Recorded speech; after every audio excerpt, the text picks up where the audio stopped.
Can you share a little bit about resources and self care with regard to being a rare carrier?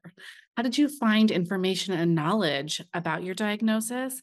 And how did you take care of yourself? I find a lot of resources through social media, and I don't know if that's necessarily just because of my age or the fact that we live in the most technologically advanced time ever, obviously, but I really do tend to just immediately start looking things up on social media, looking things up online and researching that way. And I tend to usually find other people who have the same thing, and that's a huge resource for me. And I do use it a lot.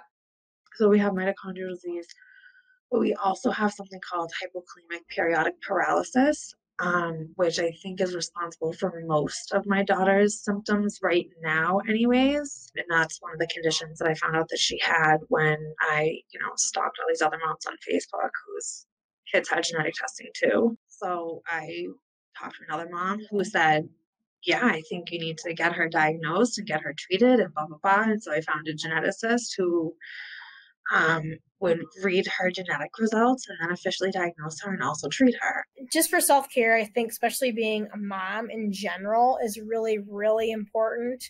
Now having two kids, I realize that I need it even more. I have things, I guess, and I'm glad for those things. Not everyone has hobbies, and I'm really trying to embrace them more. Because I know I'll go crazy if I don't. I'm a teacher too, so I don't get a lot of free time between my own children and my students. But if anything, I think quarantine/pandemic has taught me to keep my sanity with my job and my own children. I need that time. I do a lot of crying because I've learned that it's healing and it helps me to accept and move on sometimes and just feel it. Otherwise, I don't get through it. I think that's the biggest thing for me. A lot of music and a lot of cuddles. I don't do laundry at all what I should because I don't care. It'll always be there, but she won't. So I've learned to let things go and just let them slide and forgive myself and be patient and compassionate with myself and give myself grace because I'm only doing what I can with what I know for that day.